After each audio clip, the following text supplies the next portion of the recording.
Hello దేవ గారు, ఎలా ఉన్నారు? గారు బాగున్నారా? చాలా బాగున్నానండి. యా యా సో నాకు నిన్న ఒక ఇన్ఫర్మేషన్ ఏంటంటే, నాని గారు and few friends of your industry నుంచి ఈ సిరీస్ చూసారని తెలిసింది. ఎవరు ఇచ్చారు ఇన్ఫర్మేషన్? ఏమో మీరు చెప్పండి. మేబీ చూసారేమో, నాకు తెలియదు. Okay, to begin with nice. ఎలా చూడగలరు? I don't know. మీరే చూపించారని తెలిసింది. లేదు, ఫ్రెండ్స్ ఇన్ యువర్ ఇండస్ట్రీ. మా టీం ఎప్పుడు చూస్తూ ఉంటుంది జనరల్గా. ప్రోడక్ట్స్ ప్రతి ప్రీ మాస్టర్స్ అవన్నీ చూస్తూ ఉంటారు. Okay, but it's something that I can comment about. Okay okay nice. So sir, political films especially తెలుగులో వెరీ వాలటైల్ స్పేస్ మంది పొలిటికల్ స్పేస్.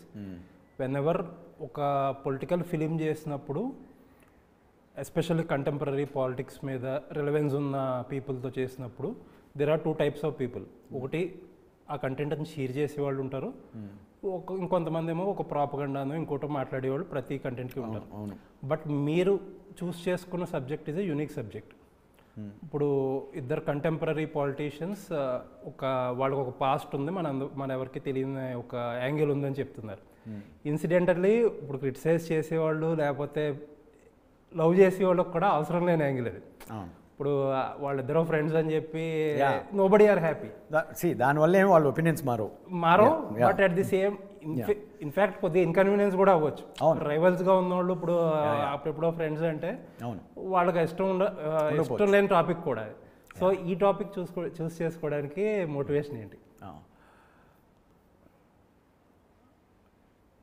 ఇప్పుడు మీరు డిస్కస్ చేస్తున్నారు కదా, ఆ డిస్కషన్ కోసమే.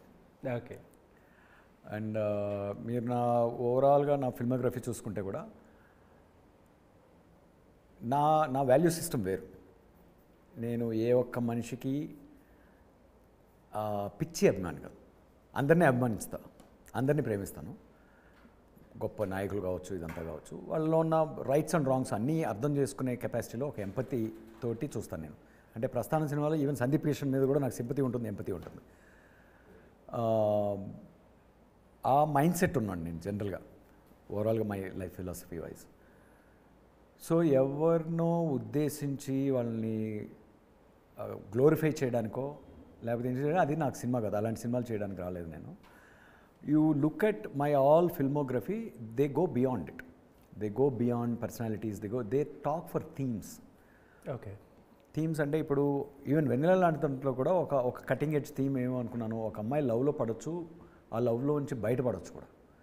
ఎందుకంటే మనిషిని ప్రేమించిన మనిషిని అదే ఆ హీరో 4 ఏళ్ల తర్వాత విలన్ అవ్వచ్చు. అవును, విలన్ లాంటి మనిషి అవ్వచ్చు తన జీవితంలో. అలాంటప్పుడు అమ్మాయికి ఆ బ్రేకప్ చేసుకుని ఇంకో కొత్త జీవితాన్ని వెతుకునే హక్కు ఉంది. సో ఆ ప్రిమైస్తో స్టార్ట్ అయ్యే ఒక కథ అమెరికాలో స్టార్ట్ అయినా కూడా అమ్మాయి బ్యాక్గ్రౌండ్ అది, కాన్ఫ్లిక్ట్ అంతా దాని గురించి. And I want to say, ఒక మనిషితో లవ్లో పెడితే ఆ మనిషితో బతికి చచ్చిపోవాలని లేదు, అవతల మనిషి చంపుతున్నా కూడా, right? Point is there are lot of angles in it that will make us think, rethink about our perception about love, about girl and all those things. So నాకు అవి ఇంట్రెస్ట్ చేస్తాయి. ఇప్పుడు అవే వెతుక్కుంటూ కథలు రాస్తాను, ఆ ఎమోషన్స్ కోసం కథలు రాస్తాను. సేమ్ ప్రస్థానం అనేది ఒక మనిషి ఒక బలహీన క్షణంలో చేసిన ఏ కృత్యమైనా కూడా, తెలియక చేసిన నేరమైనా కూడా, తను పశ్చాత్తపడే నేరమైనా కూడా, ఆ నేరం ఒక విత్తనంలా ఎదుగుతుంది, ఆ విత్తనం అవుతుంది. ఆ విత్తనం ఒక మహావృక్షమై తన వైపు చూస్తుంది అనే ఒక రిజల్ట్ అవుతుంది అనేది పాయింట్. దానికోసమే రాసుకున్న కథ అది. అండ్ ఆటోనర్ సూర్య, ఒక మనిషి వాల్యూ అనేది వాడి క్యాస్ట్లోనో, వాడి సంపదలోనో, వాళ్ళ నాన్నగారి సంపదలోనో, తాతగారి సంపదలోనో, లేకపోతే అక్కడ కాదు వాడి ఐడెంటిటీ ఉండేది. ఆ మనిషి ఏం ప్రొడ్యూస్ చేస్తున్నాడు, వాడి వాల్యూ ఏంటి, వాడి గొప్పతనం ఏంటి, అదే ఆ మనిషి యొక్క డిగ్నిటీ ఆర్ వాల్యూ అనేది. దీనిపైన కులాలు, మతాలు, బ్యాక్గ్రౌండ్లు, నథింగ్ మ్యాటర్స్ అనే ఒక కోర్ పాయింట్ దృక్కోణంలో మొత్తం ప్రపంచాన్ని చూసి, ఆ ప్రపంచాన్ని. దానికి ఇంట్రెస్టింగ్ క్యాన్వాస్ కావాలి కాబట్టి కొంతమంది అప్పుడు కూడా ఇదే జరిగిందిగా, లైక్ అప్పుడు కూడా ఏదో లీడర్స్కి ఆపాదించుకుంటూ, దానికి సినిమా బయటకు వచ్చిన తర్వాత దీనికి ఏమన్నా సంబంధం ఉందా? లేదు. రిపబ్లిక్ అప్పుడు కూడా కొంతమంది ఏమంటున్నారంటే ఏదో అజెండా బేస్డ్ ఫిల్మ్ అంటున్నారు. ఒక్కరు మాట్లాడగలగారా ఇది అజెండా వన్ సైడెడ్ ఫిల్మ్ అని, వ్యవస్థ గురించి మాట్లాడిన కదా అది. సో నేనేమంటున్నాను, డెమోక్రసీ అనే దానికి అర్థమే తెలియదు మనకి. దానికి అర్థం తెలిస్తే ఎలా ఉంటుంది అనే పర్స్పెక్టివ్ ప్రొజెక్ట్ చేశాను. అదే ట్రాన్స్లేట్ అంటే మీరు చెప్పినప్పుడు ఈ పాస్ట్ ఫిల్మ్స్ ఏమన్నా రకరకాలుగా చూసినా సరే at the end of the day there are fictitious characters, fictitious backgrounds, వాటిలో జడ్జ్ చేయడానికి పెద్దగా స్కోప్ ఉండదు. బట్ ఇప్పుడు మీరు తీసుకున్న కథ ఏంటంటే దే ఆర్ లివింగ్ ఎగ్జాంపుల్స్. ఇప్పుడు వైఎస్ఆర్ గారు లేకపోయినా సరే people are already coming to watch your series with preoccupied opinions and ideas కదా, అండ్ సెట్ అయిన అవుట్కమ్ ఎక్స్పెక్ట్ చేసి చూస్తారు. So they are different, these are different కదా. ఐ అగ్రీ దేర్ ఇస్ ఇక్కడ ఒక అడిషనల్ ఛాలెంజ్ ఉంది నాకు. ఇక్కడ నేను ఎంచుకున్న థీమ్ నుంచి వచ్చిన షేప్ అండ్ ఫామ్ క్యారెక్టర్స్ ఇవి. ఎందుకంటే ఇది ఎక్కడ మొదలైందో చెప్తాను మీకు. మాకు వన్ ఆఫ్ మై ప్రొడ్యూసర్ ఎప్పుడో 2016-17లో తను ప్రస్థానం ఫ్యాన్, వెనిలా ఫ్యాన్, బేసిక్లీ యూఎస్లో చదువుకొని వచ్చిన అబ్బాయి. అన్న మీరు ఎప్పుడు కావాలన్నా డెవలప్ చేయండి, will back this project, something like house of cards. మా పిచ్చే ఫ్యాన్స్ మేము హౌస్ ఆఫ్ కార్డ్స్కి. అది ఏదైనా మన రాష్ట్రాన్నే ఒక ప్రపంచంగా చూస్తే చాలా డ్రామా ఉంటుంది కదా, ఊరినే ఆ టాప్ వ్యూలో చూసుకొని హౌస్ ఆఫ్ కార్డ్స్ అంటే ఇప్పుడు హౌస్ ఆఫ్ కార్డ్స్లో కూడా చాలా ఈవెంట్స్ కనెక్ట్ అవుతుంటాయి, కానీ పర్టికులర్లీ ఈ క్యారెక్టర్ ఇదే అని ఫిక్స్డ్గా ఉండదు. బట్ స్టిల్ యుఎస్ పాలిటిక్స్ అంతా ఆ కలర్ అంతా ఉంటుంది, ఆ స్పెక్ట్రమ్ అంతా ఉంటుంది, రైట్? సో ఆ ఐడియా ఇంట్రెస్టింగ్ అనిపించింది. But still what is the human emotion అన్నప్పుడు ఓకే, నా రాష్ట్రంలో, నా తెలుగు రాష్ట్రంలో జరిగిన రాజకీయ పరిణామాలు, చైతన్యము అనేవన్నీ చూసుకున్నప్పుడు కొన్ని బలమైన వ్యక్తులు కనిపిస్తారు, రైట్? గొప్ప వ్యక్తులు, వాళ్ళందరూ హీరోలే అందరికీ, రైట్? ఇదంతా మన జీవితంలో బాగుంది, దాన్ని కాదనలేము, ఎవరిని తీసేలేము. మీరు ఒకరిని హేట్ చేయొచ్చు, ఒకరిని లవ్ చేయొచ్చు, బట్ ఇది ఒక కుటుంబం. Like all mad fans are one family only again, right? But అది నా ఉద్దేశంలో అది రక్తపాతం కానక్కర్లా, అది రెస్పెక్ట్ఫుల్ రైవల్రీగా మిగలవచ్చు. Respectful rivalry is the theme. మీరు అడుగుతున్నారు కదా, ఒక single point theme. Respectful rivalry is Mayasabha. ఎందుకంటున్నానంటే ఇలాగా డిగ్నిటీ ఆఫ్ లేబర్ ఆటోనగర్కి ఎలాగో ఇలాగా. సో దీన్ని మనం ఎలా చెప్పగలం అని ఆలోచించినప్పుడు చాలా హంబుల్ గ్రౌండ్స్తో, ప్లస్ అంటే వాళ్ళకి కంఫర్ట్స్ ప్లస్ డిస్కంఫర్ట్స్ ఉన్న బ్యాక్గ్రౌండ్స్లో నుంచి వచ్చిన ఇద్దరు idealistic beautiful minds, fresh minds, becoming thick friends and having ambition towards politics, and how they were still friends yet can land up be a respectful rivals, and what are the challenges they are facing in this whole thing. ఈ ఎమోషన్ని present చేయడం కోసం design చేసిన entire world అనమాట, ప్రపంచం. ఇది world building అంటారు కదా. So Mayasabha has its own world building like any other world building films or works basically. So ఈ వరల్డ్ బిల్డింగ్ అనేది ఒక ఎమోషనల్ ఇంపాక్ట్ కోసం డిజైన్ చేసింది. అందులో ఆటోమేటిక్గా మళ్ళీ నా ఆవు కథ అని చెప్తుంటాను వీళ్ళకి. నా ఆవు కథ ఏంటంటే, మీరు ఎన్ని అడిగినా నేను ఆవు కథకు వస్తా. ఆవు కథ ఏంటంటే, ఇది 2 తెలుగు రాష్ట్రాల నా ఊహలో 2 తెలుగు రాష్ట్రాల చైతన్యవంతమైన, రాజకీయంగా చైతన్యవంతమైన కథ, ప్రతి తెలుగువాడి కథ అంటే నా కథ, రాజకీయంగా చూస్తే ప్రతి భారతీయుడి కథ. ఇందులో చూస్తున్న ఈవెంట్స్ అన్నీ మీకు ఎగ్జాంపుల్ అగైన్ అండ్ అగైన్ ప్రస్థానం ఎందుకు చెప్తానంటే, ప్రస్థానం అనే సినిమా సంజయ్ దత్ ఏమనుకున్నాడంటే, ఆయన ఒక బీహార్ పొలిటికల్ ఫ్యామిలీ గురించి తీశాను, వాళ్ళని స్టడీ చేసి తీశాను అనుకున్నాడు. ఇంకొక వాళ్ళ వైఫ్ ఏమనుకుంటుంటే, లేదు ఇది యూపీలో ఒక పొలిటికల్ ఫ్యామిలీ స్టోరీ అని. ఇంకొక అక్కడే ఉన్న తమిళ లేడీ, సార్ ఇది మా తమిళనాడు పాలిటిక్స్ సార్ ఇది అంటే ఎవరు కదా ఇప్పుడు అది. So my point is, when you look in to a nuclear politics, ఇప్పుడు జనరల్గా ఏ పొలిటికల్ లైఫ్ తీసుకున్నా కూడా ఇంటర్నల్ ఎనిమీస్ ఉంటారు, ఎక్స్టర్నల్ ఎనిమీస్ ఉంటారు, ప్రతి రాజకీయ నాయకుడికి, ఈవెన్ టుడే ఆల్సో పంచాయతీ లెవెల్లో కూడా. So those dramas will come with certain tropes, and those tropes తగులుతూనే ఉంటాయి మీకు ఎక్కడొక్కడ. సార్ ఇప్పుడు ఒక 10-15 ఏళ్ళ క్రితం ఇలాగే ఎవరితోనో కూర్చుని మాట్లాడుకుంటున్నప్పుడు ద డిస్కషన్స్ వర్ లైక్, ఇప్పుడు తమిళనాడులో జయలలిత గారు, కరుణానిధి గారు కొట్టుకుని జుట్టు పట్టుకుని లాగి చీరలు లాగి అసెంబ్లీలో జరుగుతున్నప్పుడు, లేదంటే వీళ్ళ పవర్లోకి వస్తే వాళ్ళని జైల్లోకి తోసేయడం, వాళ్ళని పవర్లోకి వస్తే వీళ్ళని ఇలాంటి పాలిటిక్స్ అసలు తమిళనాడులోనే ఉంటాయి, మన దగ్గర ఉండమని మనం మాట్లాడుకునేవాళ్ళం. అండ్ ఇంకొక కన్వర్జేషన్స్లో కాస్ట్ అనేది వీఆర్ మోడర్నైజేషన్ పెరిగి ఎంప్లాయ్మెంట్ పెరిగేటప్పటికి కాస్ట్ అనేది ఇర్రెలవెంట్ అయిపోతుందని కొంతమంది మాట్లాడేవారు. బట్ చూస్తే పాలిటిక్స్ ఎలా అయిపోయిందంటే ఏదైతే జరగదనుకుందామో అది ఇప్పుడు బాగా ఎక్కువైపోయింది. అండ్ రెస్పెక్టబుల్ రైవలరీ అని మీరు ఏదైతే పదం వాడుతున్నారో ఈ పెయిన్ నుంచి హార్డ్ సెల్ కాదు, అంతే కదా మరి. ఆ పెయిన్ నుంచి చూస్తున్న అంబిషన్ ఇది ఎందుకు సూపర్ సెల్ అవుతుంది అనిపిస్తుంది అంటే అట్లన్నిటికీ అద్దం పట్టాను కాబట్టి. ఓకే, అద్దం పట్టాను కాబట్టి. ఎందుకంటే చాలా ఇంట్రెస్టింగ్గా ఉంటుంది మీ మొహం మీరు అద్దంలో చూసుకున్నప్పుడు. ఎందుకంటే అప్పటి వరకు మీరు అద్దంలోంచి పక్కకు వచ్చినప్పుడు మీరు ఏదో ఇమాజినేషన్లో ఉంటారు, బట్ సడన్గా అద్దం ఎదురైనప్పుడు చాలా షాకింగ్గా సర్ప్రైజింగ్గా ఉంటుంది. ఎందుకంటే మీ మైండ్లో ఉన్న ఇమేజ్ వేరు మీ గురించి, బట్ మీకు అద్దంలో కనిపిస్తున్న ఇమేజ్ వేరు.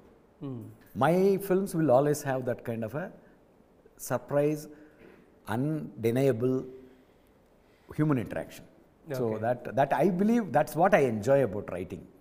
ఓకే, విత్ అది కూడా ఒక చిన్న పిల్లోడి కళ్ళతో రాస్తాను. అగైన్ నేను ఎవరికి బానిసను కాదు.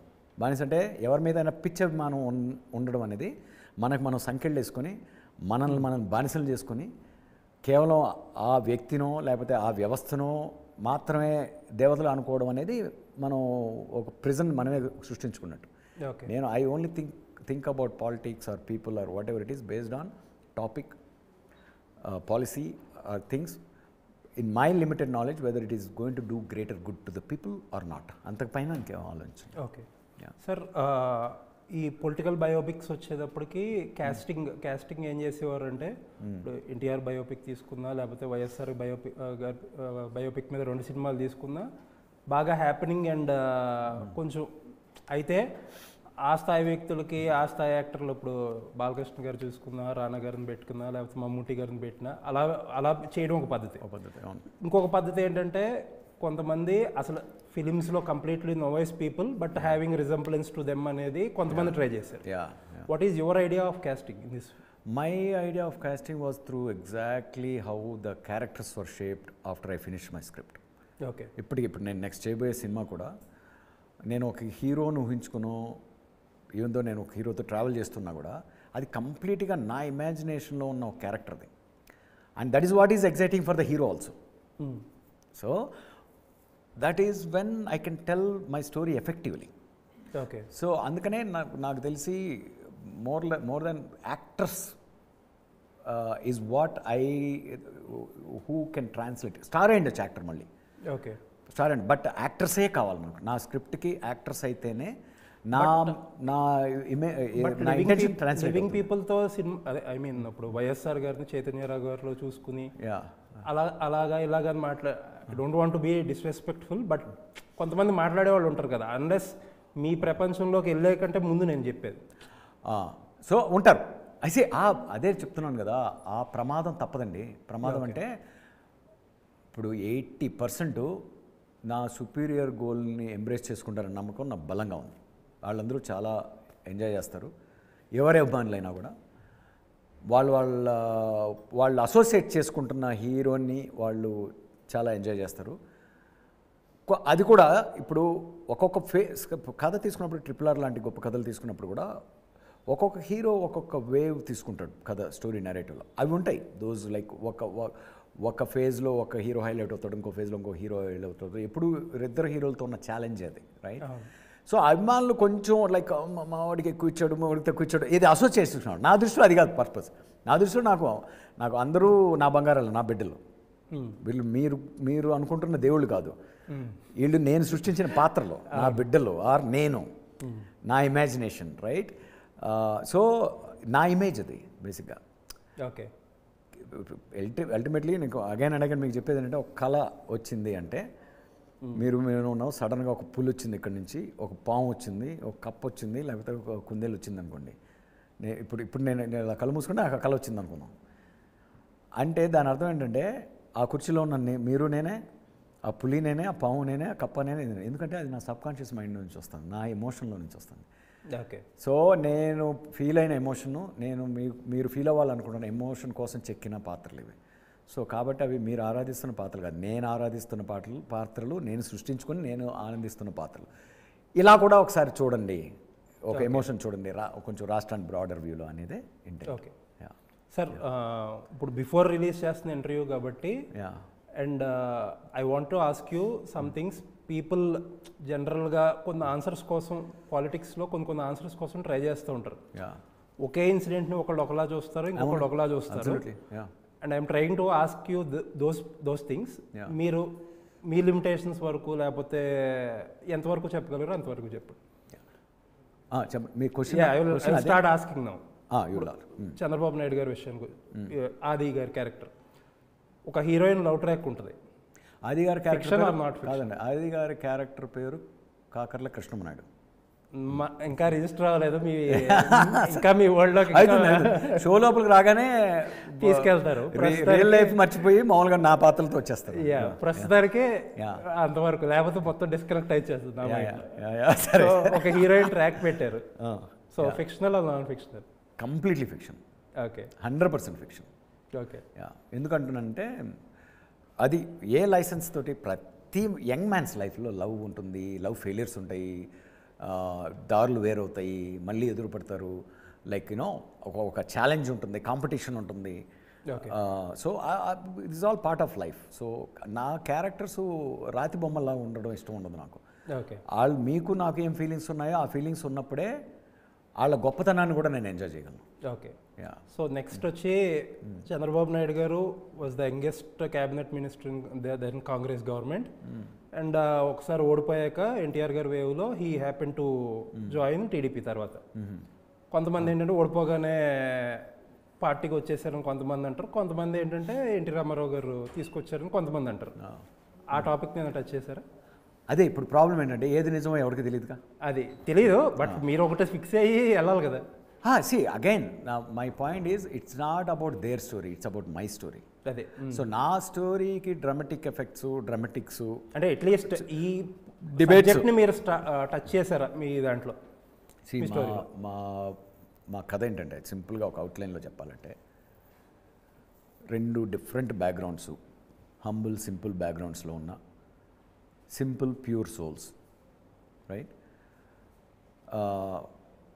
Both are so adorable and admirable in their own ways, with a lot of challenges in their own lives.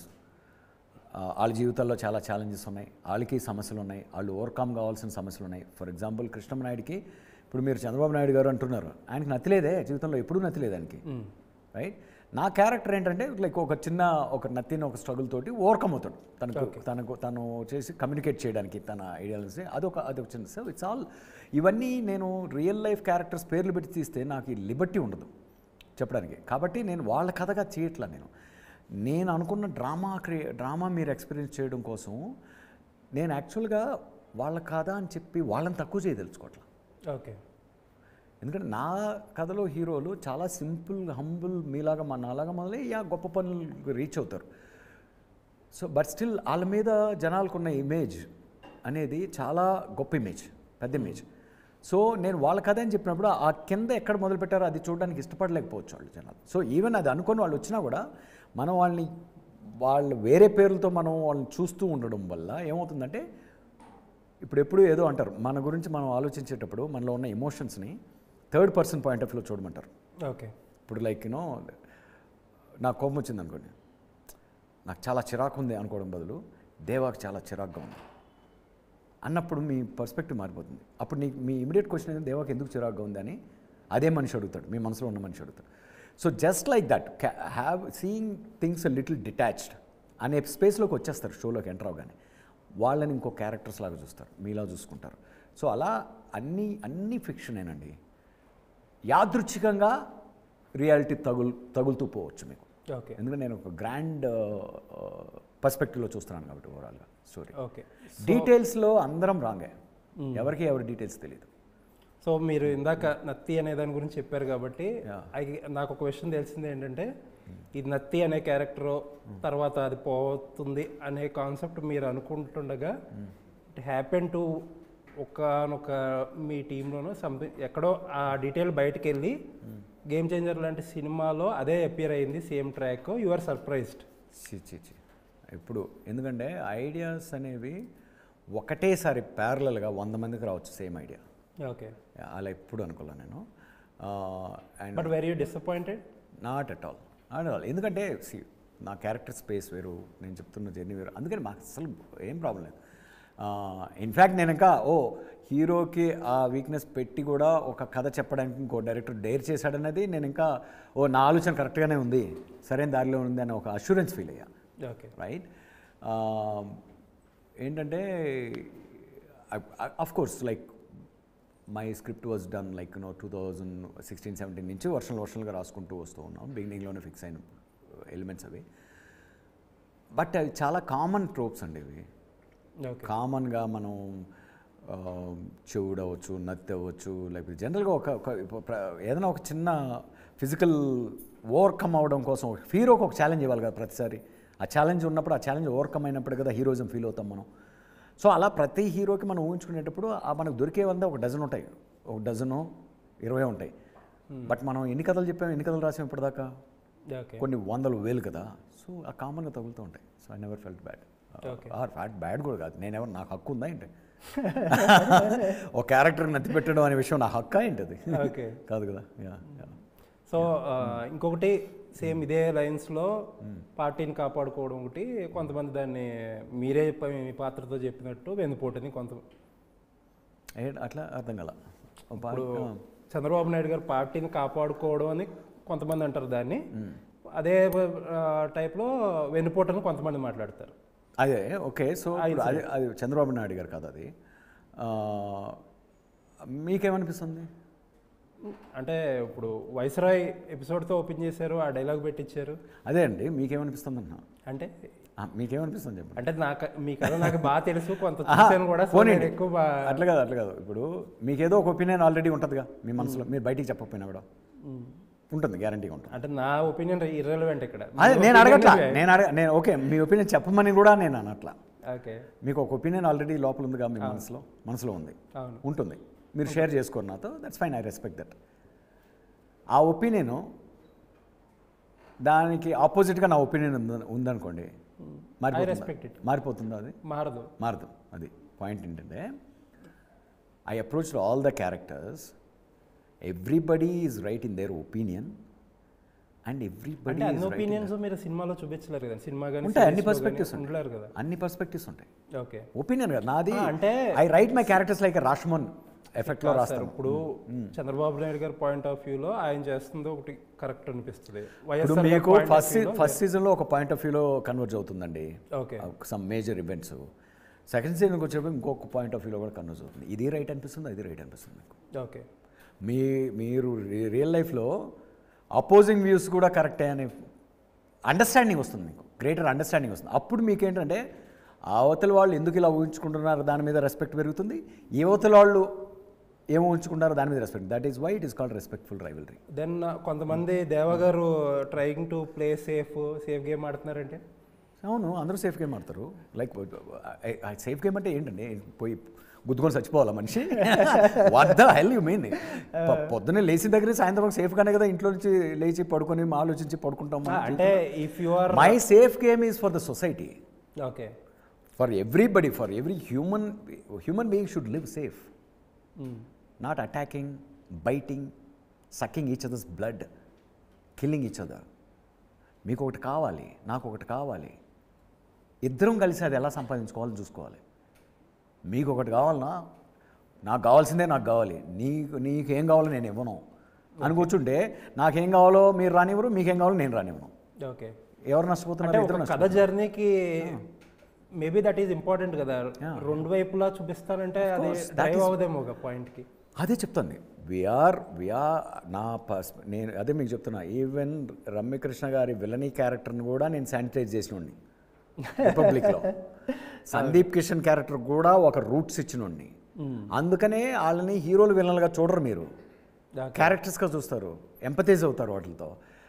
నా జీవితం అంతా అలాంటి కథలే రాశాను, అలాంటి పాత్రలే రాశాను. అందుకే they have a little bit of main stream సినిమాల కన్నా కొంచెం సపరేట్గా ఉంటాయి. మరి బ్లాక్ బస్టర్లు గీక్ బస్టర్లు కాకపోయినా కూడా నాకు అవి బ్లాక్ బస్టర్స్. ఎందుకంటే నాకంటూ ఒక చిన్న సపరేట్ స్థానం ఇచ్చింది. నా కంటెంట్ వస్తుందంటే తక్కువ మందే ఉండొచ్చు, బట్ వాళ్ళు నిజమైన మంచి ప్రేమికులు నాకు. So that is what I enjoy.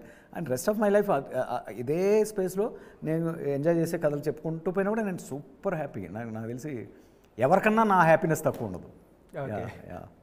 So ఒక డైలాగ్ ఉంది కదా, మీరు అంటే వ్యవసాయం చేసుకునే కుటుంబం నుంచి వచ్చినాడు నీకెందుకు రాజకీయం అని ఆయన అంటారు, వసూలు చేసుకునే ఫ్యామిలీ నుంచి వచ్చినవాడు నీకెందుకు డాక్టర్ అంటాడు. I came to know that ఆ ఫస్ట్ పార్ట్ ఆఫ్ డైలాగ్ని కొద్దిగా మార్చారు మీరు అని చెప్పి. ఏం మార్చలే, అది 100% ఐ ప్రామిస్. ఓకే. ఎందుకు మార్చలే అంటే నా సీన్లో ఏం తప్పలేదు కాబట్టి. అంటే కుటుంబం అనే ప్లేస్లో ఇంకొక పదం వస్తుంది, బట్ ఆ పదం లేదు, మీరు చూడండి, మీరు రేపు షో చూడండి, షో చూసాక మాట్లాడండి. షోలో కాదండి, ఈవెన్ రైటింగ్ స్టేజ్ నుంచి అది కొంచెం ఇంప్రూవైజ్ చేశారని తెలిసింది. ఎక్కడ టీజర్లోనా? టీజర్లో పెట్టలేదు, టీజర్లోకి వచ్చేటప్పటికి డిప్లొమాటిక్ వెర్షన్. ఏం లేదు, కుటుంబం అనే పదంలో కూలీ అని ఒక పదం వాడారని చెప్పి తెలియదు. అది ఎప్పుడూ లేదు. ఓకే. అది ఒకరోజు డిస్కషన్ పెట్టారు. అంటే నేను తీసుకున్నది ఏంటంటే, ఇప్పుడు ఇద్దరు ఫ్రెండ్స్ మధ్య బ్యాటర్, నేను ఇలా పొడిచాను, మీరు అవతడు ఇంకొంచెం గట్టిగా పొడిచాడు. అరే కులం గురించి మాట్లాడుకునే వాళ్ళందరూ ఇలా గదరా తిట్టుకుంటారు అని వాళ్ళని ఎక్కిరిస్తూ నవ్వుకుంటారు. ఓకే, అది పాయింట్. ఓకే.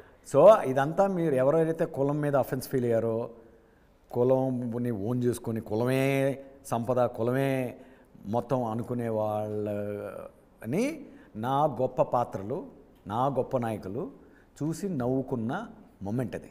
ఓకే. అది సో కాబట్టి ఎవరిని అఫెండ్ చేసింది కాదు, అఫెండ్ చేసే వాళ్ళని అఫెండ్ చేసింది పాయింట్ అది. ఓకే. సో వైఎస్ఆర్ గారు, చంద్రబాబు నాయుడు గారు, మేబీ ఎన్టీ రామారావు గారు వాళ్ళేమో చంద్రబాబు నాయుడు గారి లైఫ్ కూడా చాలా వరకు మీరు రాజకీయ అందరూ కాదు, నేను నా పాత్రలు కాకుండా మీరు ఆ పాత్రలు మాట్లాడుతున్నారు ఏంటంటే కాదు. నా కథ పాత్రలు అంటే వాటి పేర్లు ఏంటంటే, సార్ ఒక డిస్క్లైమర్ వేస్తా, అంటే నా మైండ్లో స్క్రీన్ ప్లే ఉంది, ఇప్పుడు మీరు ఆ పాత్రల పేర్లు మార్చమంటే మొత్తం మారిపోతుంది. సో కావాలంటే ఒక డిస్క్లైమర్ వేస్తా, ఇది దేవగారి పాత్రలో రీప్లేస్ చేసి చూసుకుంటా, కింద వేసుకోండి, అది చేస్తా కావాలంటే. సో చంద్రబాబు నాయుడు గారిది ఎన్టీ రామారావు గారి స్టోరీ కూడా కంటిన్యూస్గా ఉండటం బట్టి ఆయన జీవితం గురించి చాలా వరకు తెలుసు. బట్ వైఎస్ఆర్ గారిది బిఫోర్ ఆయన సీఎం అవ్వకముందు కొద్దిగా ఆయన పర్సనల్ లైఫ్ చాలా తక్కువ మందికి తెలుసు. At least it is not main stream. ఎందుకంటే ఆయన ఎక్కడ చదువుకున్నారు, ఎలా చదువుకున్నారు, ఆయన రాజకీయాల్లోకి రాకముందు ఎలా వచ్చారు అనేది చాలా తక్కువ మందికి తెలుసు. Unexplored area. కొంతమంది ఏమంటారంటే ఆయన ఒక ఫ్యాక్షనిస్ట్ ఫ్యామిలీ అని, అదని ఇదని కొంతమంది మాట్లాడతారు. కొంతమంది ఏమో చాలా హంబుల్ దాని నుంచి చాలా ఫాస్ట్గా గ్రో అయ్యారు, richest care, X to richest story అన్నట్టు కొంతమంది చెప్తారు. సో ఆ యాంగిల్ ఎలా ఎక్స్ప్లోర్ చేయబోయారు? అంటే చాలామంది ఆయన గొప్పవాడు అయింది ఏంటంటే చీఫ్ మినిస్టర్ అయ్యాక ఇంత పాపులిస్టిక్ స్కీమ్స్ ద్వారా ఆయన ఈవెన్ నా కోపం నరం తెగిపోయింది చాలా వరకు అని ఆయన కూడా చెప్పుకునేవారు.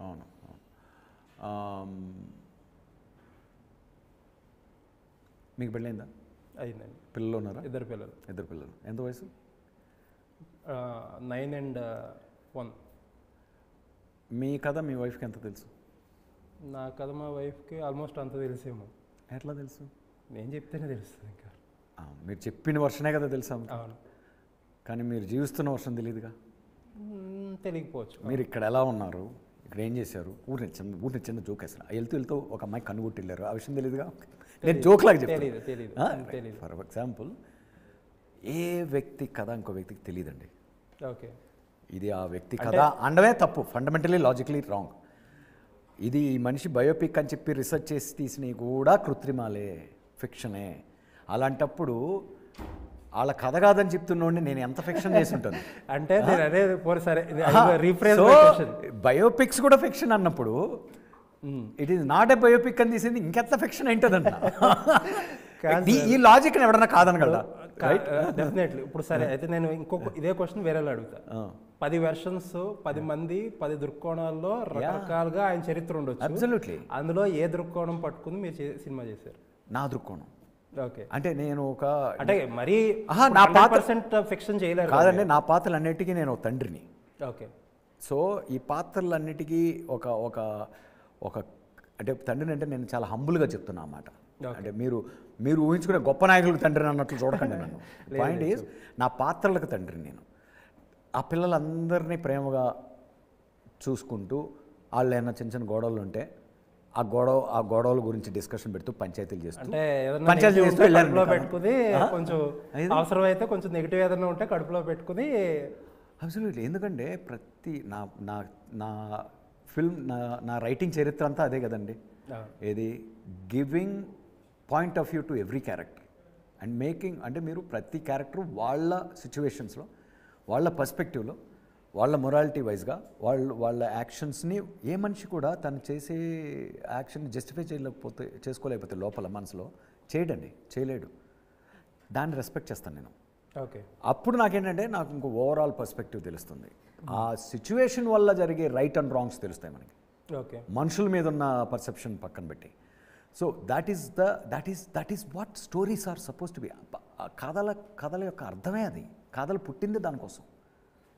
బట్ ఇటువంటి కథలో అంటే కొంచెం ఎంతో కొంత రిజంబులెన్స్ టు రియల్ క్యారెక్టర్స్ ఉండేటప్పుడు people certain degree of expectations ఉంటాయి కదా. ఇప్పుడు ఎక్స్పెక్టేషన్స్ కొంచెం హార్డ్ గా చెప్పాలంటే కొంతమంది నేను నమ్మిన దానికి దగ్గరగా ఉండాలని కోరుకుంటారు. సో అది కూడా తప్పు అనేది నా పాయింట్ ఆఫ్ వ్యూ. ఎందుకంటే సార్ ఒక మీరు కోరుకున్నది మీ ఇమాజినేషన్. అగైన్ మీ ఇమాజినేషన్, మీరు కోరుకున్నట్టు ఆ మనిషి జీవితం కూడా ఉండిపోయిండొచ్చు. సార్ ఇప్పుడు 2 పాపులర్ థియరీస్ ఉంటాయి. ఇప్పుడు రకరకాలుగా మాట్లాడుకుందాం. ఒక 2 ఆపోజిట్ సైడ్స్ ఉంటాయి. వీడు నా సైడ్ ఉండాలని వీడు కోరుకుంటాడు, నా సైడ్ ఉండాలని వీడు కోరుకుంటాడు. ఓకే, మీరు వీడి సైడు కాకుండా if you are selling them a third side and that to stories of resembling to a popular personalities, అది ఇంకా డిఫికల్ట్ గేమ్ కదా. I don't say it is a difficult game. I will say it is in a unique perspective. అందుకే అంత curiosity ఉంది ఈ context మీద, ఈ content మీద.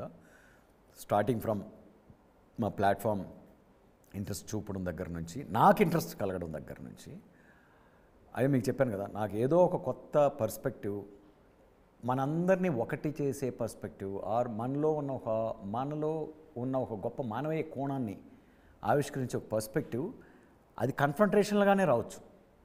బట్ ఎండ్కి వెళ్ళేటప్పటికీ మనం ల్యాండ్ అయ్యే ప్లేసు మనందరినీ ఒక ఎంపవర్ చేసిన ప్లేస్గా ఉండాలి. అగైన్ రాజకీయం అంటే ఏంటండి? ఒకరినొకరు పొడుచుకొని చంపుకోవడం కాదు కదా, ఒకరినొకరు తిట్టుకొని దూషించుకోవడం కాదు కదా. మీకేం కావాలి, నాకేం కావాలి, కలిసి తెచ్చుకుందాం రా. యాజ్ ఎ టీమ్ మనకిద్దరికి ఏం కావాలో సాధిద్దాం రా. అదే కదా టీం అంటే. మనం జంతువుల్లో పుట్టామండి. జంతువులకి మనకి తేడా ఏంటంటే, జంతువులను కూడా మనం ఎందుకు డామినేట్ చేయగలుగుతాం అంటే, ఏ జంతువుకి ఆ జంతువు కావాల్సింది చేసుకుంటూ పోతుంటుంది. Okay, right. మనం ఉమ్మడిగా చేయలేని, అక్కడ డైలాగ్ ఉంటుంది మైసప్లో కూడా, నాయకత్వం ఏంటి అనేది ఒక హ్యూజ్ మోనోలాగ్ ఉంటుంది అక్కడ. ఏంటంటే మనిషి ఇండివిజువల్గా సాధించలేంది, ప్రకృతిలో ఉన్న థ్రెట్స్ని వీటిలన్నింటి ఫేస్ చేయలేంది, ఇద్దరుగా, ముగ్గురుగా, నలుగురుగా, 100 మందిగా, ఒక దేశంగా, ఒక రాష్ట్రంగా ఇలా పుట్టినాయి రాజకీయాలు. ఎలా పుట్టినాయి? మన అందరి ప్రయోజనాల కోసం పుట్టినాయి, అందరి జీవితాలు బాగు చేయడం కోసం పుట్టినాయి. అది మర్చిపోయి రాజకీయాన్ని ఒక ఆయుధంగా వాడుకొని ఒకరి జీవితాన్ని ఒక నాశనం చేసుకునే పర్స్పెక్టివ్లో మనం రాజకీయాన్ని చూస్తున్నాం. ఓకే, అది నా డిస్టర్బెన్స్. సో దానికి డ్రైవింగ్ ఫోర్స్, అది ఒక డ్రైవింగ్ ఫోర్స్. మైసభ అంటే ఒక మహాభారతం కైండ్ ఆఫ్ పర్స్పెక్టివ్లో ఈ డిబేట్, ఈ డిస్కషన్, అట్లీస్ట్ ఒక mirror, reflection. Okay, so again republic అనే ఏదైనా ఒక డయాగ్నోసిస్ ఈజ్ హాఫ్ క్యూర్ అన్నట్లు ఉంటుంది చూడండి. అట్లా సమ్వేర్ అలాంగ్ కాన్షియస్గా, సబ్కాన్షియస్గా ఒక చిన్న ఇన్ఫ్లుయెన్స్ ఉంటే చాలు నా కథలు. ఒక చిన్న పర్స్పెక్టివ్, మారిపోరు, ఎవరు మారరండి, ఎవరి ఒపీనియన్ ఎవరి వల్ల మారదు. ఓకే, బట్ అట్లీస్ట్ ఒక సెకండ్, ఒక స్పార్క్, ఒక కొత్త పర్స్పెక్టివ్ అలా ఓపెన్ అయిపోతుంది. Okay, that's it self is a great feeling for a story teller. So ఇంకొక డైలాగ్ ఏంటంటే, మేకప్ ఆర్టిస్ట్ చేతిలో రాజకీయ జీవితం ముగిసిపోతుంది, సంథింగ్ ఆన్ దట్ లైన్స్ ఒకటి ఉంది కదా. At that point of time ఈ క్యారెక్టర్ ఆ క్యారెక్టర్ని డిస్రెస్పెక్ట్ చేస్తున్నట్టు అనిపించేలా ఉంటుందా అసలు? అంటే మేకప్ ఆర్టిస్ట్ కొంచెం అది అసలే ఉండదు. అంటే బేసిక్లీ ఒక వాళ్ళ జర్నీ, వాళ్ళ ఎమోషన్. ఓకే, ఒకరినొకరు నిందించుకునే ఆస్పెక్ట్స్ ఇట్లాంటివి హీరోల్లో ఉండవు basically. Because for me they are pure souls. Okay.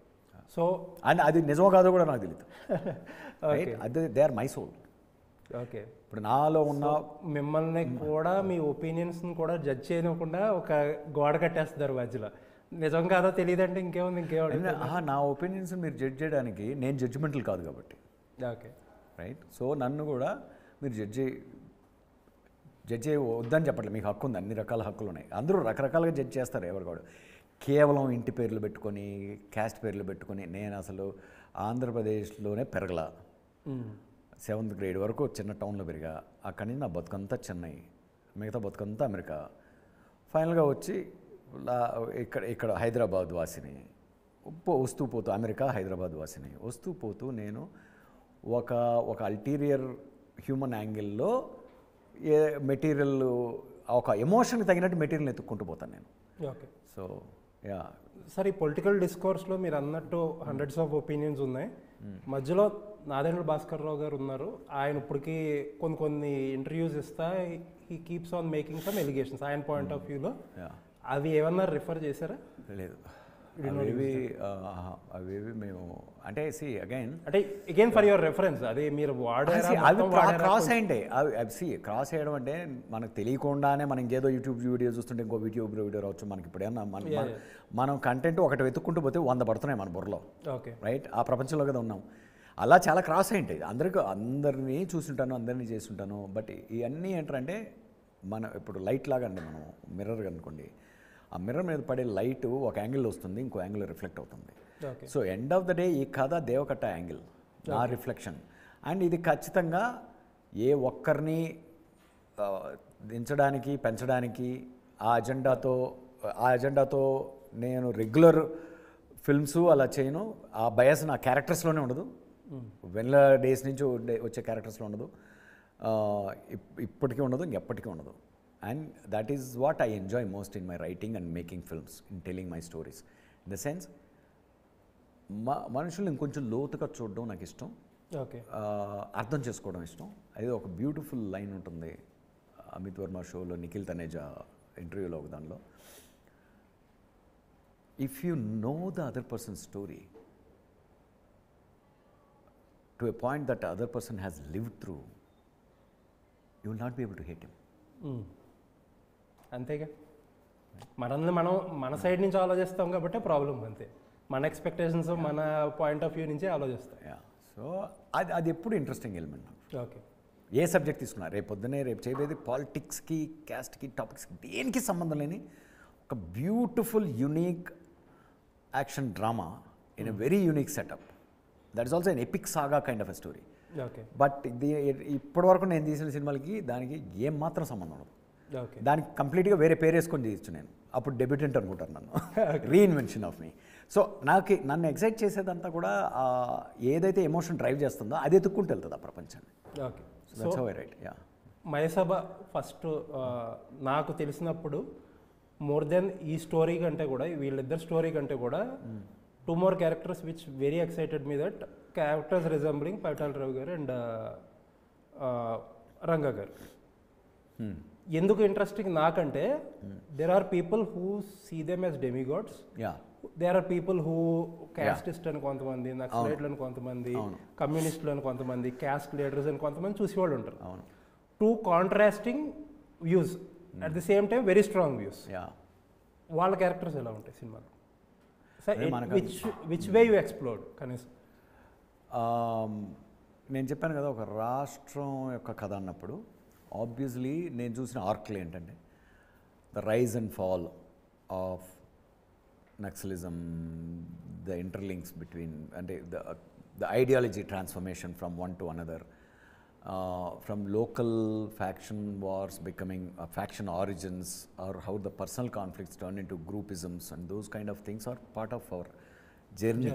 ఇది అదే నేను చెప్పినట్టు తెలుగు రాష్ట్రాల కదా, తెలుగు వాళ్ళ కథ, ఇది నా కథ. నేను తెలుగు ఇంటర్లింక్డ్ విత్ తెలుగు, నేను తెలుగు నేను ఒప్పుకున్నారుగా, నాకు హక్కు ఉందిగా నా కథ చెప్పుకోవడానికి.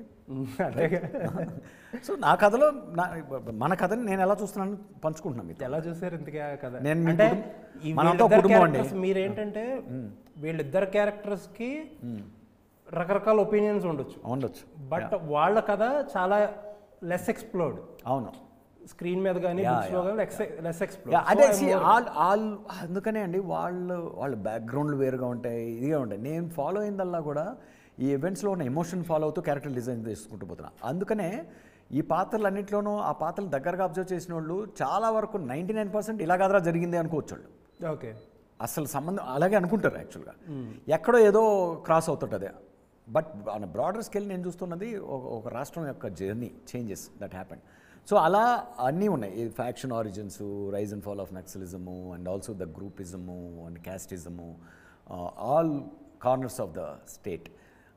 Those are also part of the elements when you talk about a Rashtam story. Even though my central characters వీళ్ళ చుట్టూ ఎలా వచ్చి అవి కన్వర్జ్ అవుతుంటాయి, and how the changes happen as political landscape ఎలా మారుతూ పోతుంది. And also Delhi politics major element. Delhi politics was major chunk. అది ఎమర్జెన్సీ టచ్ చేశాడంట సంజయ్ గాంధీ గారి. సంజయ్ గాంధీ గారు కాదు, సందీప్ బసు. సరే, మీకు అప్లికేషన్ ఉంది, నాకు లేదు. మీరు చెప్పుకోండి. రేపు సినిమా చూసిన వాళ్ళు కూడా ప్రతి ఒక్కరు వాళ్ళ ఊహల్లోకి వాళ్ళు వెళ్తారు. చాలామంది ఏది నిజం ఏది అబద్ధం అని చేసుకుంటారు. నేను నిజంగానే చెప్తున్నాను కదా, మీకు కొన్ని నిజాలు అనిపిస్తాయి, కొన్ని అబద్ధాలు అనిపిస్తాయి, బట్ మీరు ఎంజాయ్ చేసే ఎక్స్పీరియన్స్ ఒక్కటి మాత్రం నిజంగా ఓకే ఫీల్ అవుతారు. అది నా నమ్మకం, గట్టి నమ్మకం. ఓకే, సో మీరు మీ సినిమాలో ఎక్కువ కాస్ట్ గురించి టాపిక్ చేసే డైరెక్టర్ మీరు. యూ హ్యావ్ డిస్టింక్ట్ ఒపీనియన్, ఇప్పుడే మీరు చెప్పారు కూడా. ఇందాక నేను తప్పని కూడా కాదండి. కాస్ట్ మనకి హార్మ్ చేసే లెవెల్స్ ఏంటో తెలుసుకోవాలి. నాకున్న ఒకటి ఏంటంటే జనరల్ క్వశ్చన్ ఇది, వాట్ ఈజ్ యువర్ ఒపీనియన్? ఇప్పుడు నేనే కొన్నాళ్ళకి తగ్గుతుంది with people getting educated, people getting busy in their life. Most educated people are most casteist. ఇప్పుడు అలాగే కనిపిస్తున్నారు. అవును, అదే నా బాధ. ఒక విలిఫికేషన్ జరుగుతుంది, ఏలినేషన్ జరుగుద్ది. What is exactly your thought? నేనేం వాళ్ళు మార్చలేనండి. నా థాట్ ఏం లేదు. ఎందుకంటే నేను చెప్పేదల్లా ఇప్పుడు నా పార్ట్నర్, నా రైటర్ పార్ట్నర్, నా డైరెక్టర్ పార్ట్నర్ కిరణ్ జయకుమార్. తన ఇంటి పేరు నాకు తెలీదు. నాతో మా ట్రావెల్ ఎప్పటి నుంచి బాహుబలి టైంలో నుంచి కలిసి there is a beautiful partner in my this thing. నాకు తెలిసి ఏ రోజు మా ఇద్దరిలో ఇప్పుడు ఏదైనా నా గురించి ఎవరన్నా నాకు ఒక క్యాస్ట్ ఇచ్చేసి ఉండొచ్చు, కానీ నాకు ఒక స్టోరీ ఉంది. మా తాత క్రిస్టియన్ కన్వర్ట్ అయిపోయి, మా పేరెంట్స్ కన్వర్ట్ అయిపోయి, నేను క్రిస్టియన్గా పెరిగి మళ్ళీ క్రిస్టియన్ నుంచి బయటకు వచ్చి ఏథీస్ట్ అయ్యి, ఇంత కథ ఉంది నాకు. నన్ను ఏ క్యాస్ట్లో కలుపుతారు మీరు? ఏ క్యాస్ట్లో కలపలేరు నన్ను. సో కానీ దేవకట్ట అనేవాడు ప్రస్థానం తీశాడు అంటే, నేను ఎవడో గూగుల్ చేసి చూపించాడు నాకు. దేవకట్ట క్యాస్ట్ ఏంటి, ఇది మన జబ్బు ఏంటి, నీ బాధ ఏంటి, నీ ఐడి, నీకంటూ ఒక వాల్యూ లేదు, నీకంటూ ఒక ఇది లేదు, ఎక్కడో వెతుక్కుంటావేంటి, నీ కులంలో ఎత్తుక్కోవడం ఏంటి, లేకపోతే నీ అమ్మనాన్నల అచీవ్మెంట్లో ఎత్తుక్కోవడం ఏంటి? నీలో ఎత్తుక్కుంటే నీ వాల్యూ కనిపిస్తుంది, నువ్వు వాల్యూబుల్ కనిపిస్తావు, రెస్పెక్ట్ఫుల్ కనిపిస్తావు, right? So that is how I live. నేను అదే కరెక్ట్ అని కూడా నేను చెప్పట్లా. ఓకే, మీరు చాలామంది ఇప్పుడు నేను చెప్పే మాటలు వినే కాస్ట్ ఫెనటిక్స్ నన్ను తప్పట్టుకోవచ్చు, నన్ను జోకర్ అనుకోవచ్చు, బేసిక్గా వాళ్ళే కరెక్ట్ అనుకోవచ్చు. అది ప్రాబ్లీ అది వాళ్ళకి బ్యాలెన్స్ ఇస్తుందేమో. నాకు బ్యాలెన్స్ ఇచ్చేది. ఆ బ్యాలెన్స్ అనేది కథల్లో ఎప్పుడూ రిఫ్లెక్ట్ అవుతూ ఉంటుంది, ఆ voice. Okay sir, coming back to other parts of Deva Katta. ఇప్పుడు Baahubali extended version is coming out in theaters. 2 parts, ఒక పార్ట్ కింద చేసి రిలీజ్ చేయబోతున్నారు, రీఎడిటెడ్. అవును, ఆ కంటెక్స్ట్లో అడుగుతుంది, అసలు మీ బాహుబలి ఏమైంది? ఏది నెట్ఫ్లిక్స్ సిరీస్గా అనుకున్నది కదా. ఒక పెద్ద అంబిషియస్ ప్రాజెక్ట్ లాగా స్టార్ట్ చేసాడు. రాజమౌళి గారి వరల్డ్లో నుంచే ఆయన విజన్ తోటే స్టార్ట్ అయింది. బట్ ఆ విజన్కి కావాల్సినంత టైము, రిసోర్సెస్ దగ్గర కొంత దూరం వెళ్ళిన తర్వాత it's too big, too long commitment. నీకు ఒక గేమ్ ఆఫ్ థ్రోన్స్ లాంటి అంబిషన్తో ఏదైనా చేయాలంటే, అది ఒక మనిషి 10 ఏళ్ళు ఒక పుస్తకం రాస్తే, దాన్ని ఒక టీం 10 ఏళ్ళుగా స్క్రీన్ ప్లే రాస్తే, ఆ తర్వాత ఒక టీం, అంటే ఇది 2-3 అట్లీస్ట్ ఒక దశాబ్దం పని. అది ఈవెన్ ఆయన సృష్టించిన వరల్డ్ నుంచి తీసుకెళ్ళినా కూడా ఇట్స్ ఎ లాంగ్ ప్రాసెస్. అది ఓవరాల్గా ఒక టీమ్గా అందరం కలిసి వెళ్తూ ఉన్నప్పుడే లైక్ ఓకే నా this is not the right way. Like మనం రైటింగ్ ప్రాసెస్ కంప్లీట్ అవ్వకుండా మనం షూటింగు సెటప్లు ఇట్లోకి వెళ్ళడం అనేది, ఎందుకంటే ఇప్పుడు రైటింగ్లో స్క్రిప్ట్ క్లారిటీ రావడానికే కొన్ని సంవత్సరాలు పడుతుంది. సో ఆ ఎక్స్ప్లోరేషన్లో we thought like probably we might this is ఇంత అంబిషియస్ ప్రాజెక్ట్ని ఈ ప్రాసెస్లో కాదు చేయాల్సిందే అని అందరం కలెక్టివ్గా తెలుసుకొని చాలా రెస్పెక్ట్ఫుల్గా అగైన్ మేమందరం మళ్ళీ ప్లాట్ఫామ్తో మాకు జర్నీస్ ఉన్నాయి, మాకు వేరే ప్రాజెక్ట్స్ నడుస్తున్నాయి, ఇది నడుస్తున్నాయి, very this thing okay fine will keep it away, will work on something else అది అని చెప్పి we are still collaborating, we are working future. And also నా జీవితంలో ఇప్పటివరకు బెస్ట్ ప్రొడ్యూసర్స్ అంటే ఆర్క మీడియా అండ్ కృష్ణ విజయ్. ఇప్పుడు ప్రస్థానం తీసింది కూడా కృష్ణ విజయ్, ఇప్పుడు మైసబ్ తీసింది ఆయన. సో ఓన్లీ ఇలాంటి పీపుల్ ఎక్స్పాండ్ అవుతూ పోతారు నా లైఫ్లో. సో ఇలాంటి జర్నీ ఇలా కథలు రాసుకుంటూ నేను చేస్తూ. సార్ నెక్స్ట్ క్వశ్చన్ వచ్చి ఆబ్వియస్ క్వశ్చన్ అది, రాజమౌళి గారి నెక్స్ట్ ఫిల్మ్కి ఆబ్వియస్లీ యు ఆర్ అసోసియేటెడ్, దాని గురించి ఎక్కువ మీరు మాట్లాడారని తెలిసి అసోసియేటెడ్ కాదండి. నేను రాజమౌళి గారి అభిమాని ఫస్ట్ ఆఫ్ ఆల్. ఆయనతో ఆన్ అండ్ ఆఫ్ ఎప్పుడైనా ఇంటరాక్షన్స్ ఉంటుంటాయి, అంతవరకే ఇంటరాక్షన్. అంటే బేసిక్గా ఏదైనా ఇప్పుడు బాహుబలికి ఒక డైలాగ్ రాయమని చెప్పారు. సో సిరీస్ అప్పుడు మేము జర్నీ ఆయన మమ్మల్ని ట్రైన్ చేశాడు, ఆయన వరల్డ్, ఆయన వర్కింగ్ ప్రాసెస్ చాలా ఎంజాయ్ చేస్తాను నేను. సో అలా ఆన్ అండ్ ఆఫ్ ఉంటాయి. So beyond that I won't be able to come. So ఈ సినిమా గురించి నేను అసలు మిమ్మల్ని ఏం అడగను కూడా, బట్ ఒకళ్ళు నాకు ఒక మాట చెప్పారు, ఆ టీంలో ఉన్న ఒక పర్సన్ నాకు ఒక మాట చెప్పారు.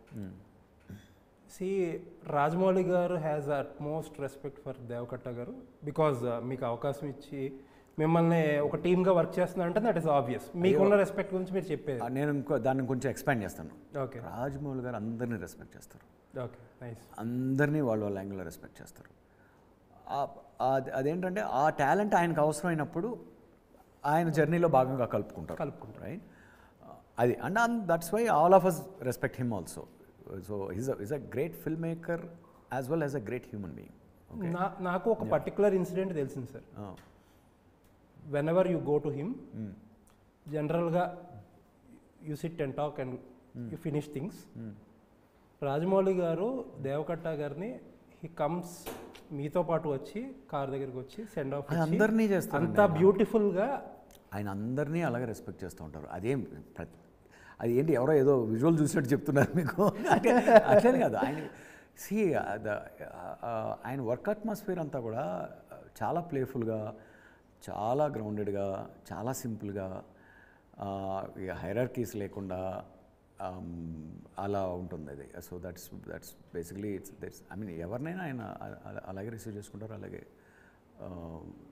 రెస్పెక్ట్ఫుల్గా చూస్తారు అందరినీ. That's what I saw. I mean so I love the entire family, the way they treat people. So very nice sir. So coming back to ఒక finally before we close, Mayasabha title కూడా చాలా what to guess అని కావాలని పెట్టినట్టుగా అనిపిస్తుంది. ఏ guess అని? మైసభ అంటే ఒక మాయా ప్రపంచం అన్నట్టు. మాయా ప్రపంచం ఇప్పుడు దాకా ఇంత లాంగ్ ఇంటర్వ్యూ చూసే కంటే కూడా మైసభ అనే దాంట్లో మాయా ప్రపంచం రా బాబు, ఇక్కడ అంతా మాయ, నేను చెప్పేది మాయ, మీరు చూసేది మాయ, మీకు అర్థమయ్యేది. మాయా సభ అని విడమర్చుకుని అలా సెపరేట్ చేసుకుని నేను మాయ చేస్తాను అనుకుంటే కూడా ఓకే. అదే ఎలా అయినా అనుకోవచ్చు. ప్రతి కథ కూడా మాయే. మనం ఏమంటాం కదా, మ్యాజిక్ అంటారు కదా. సో మ్యాజిక్ అంటే మాయే కదా. సో ఆ విధంగా నేను అది కాంప్లిమెంట్ అనుకుంటున్నా. మాయా సభ ఈజ్ అ మ్యాజికల్ ఎక్స్పీరియన్స్ అనుకుంటున్నా నేను. సో ఆ టైటిల్ వచ్చిన దాని కారణం ఎప్పుడు ఎందుకు పాలిటిక్స్ అనగానే మాకు మహాభారతం గుర్తొస్తుంది కదా. సో మహాభారతం ఎలిమెంట్తో టైటిల్ ఉంటే బాగుంటుంది అని ఉన్న సింపుల్గా మహాభారతం అని పెడితే వెరీ సింపుల్, వెరీ అన్ఇంట్రెస్టింగ్. బేసిక్గా ఫస్ట్ ఇంద్రప్రస్థం అనుకున్నాను, క్యాపిటల్ అనే మీనింగ్ వస్తుంది మహాభారతంలో క్యాపిటల్. అలా అది కూడా కొంచెం కాంప్లికేటెడ్గా ఉంది అనిపించి చాలా సింపుల్గా మనకు చిన్నప్పటి నుంచి మైసభ డైలాగ్స్ అంటూ నాటకాల్లో కానీ ఎక్కడైనా ఫేమస్ కదా అవన్నీ. మన కల్చరల్ వర్డ్, ఆర్గానిక్ మనకి. సో ఈ థాట్ రాగానే అందరూ ఓట్లు ఇస్తారు, అందరికి కనెక్ట్ అయింది, సింపుల్గా అనిపించింది. సో దట్స్ ఇన్ ఏ వే ఏంటంటే మైసభ కాబట్టి ఇల్యూషన్ పవర్. రేపొద్దున్న సిరీస్ వచ్చాక దేవ గారిని జడ్జ్ చేసే వాళ్ళకి కూడా అదే చెప్పొచ్చు. ఇది మైసభ ఎలా కావాలంటే మాయసభ అనుకోవచ్చు, మాయ చేసాడు అనుకోవచ్చు, అవన్నీ మంచి మాటలే. Anyways very nice talking to you sir. Thank you so much. Looking forward for the series thank you and also looking forward for your next film. Thank you so much. Hopefully this series will lead to many big things. I hope so అండి. మీరు అనుకునే big things కాదండి, మేము అనుకునే big things కూడా. So మీరు అనేదానికి కూడా నేను కంక్లూజన్ నాకు బిగ్గెస్ట్ థింగ్ ఏంటంటే నేను నెక్స్ట్ చెప్పాలనుకున్న కథ as best I can tell ఆ రిసోర్సెస్ వస్తే that is the biggest thing I can expect. నేను చెప్పాలనుకున్న కథలన్నీ చెప్పడమే the biggest thing I can. Very nice అండి. ఎంఏ న్యూస్కి టైం ఇచ్చినందుకు thank you. Thank you so much. Enjoyed it. Okay.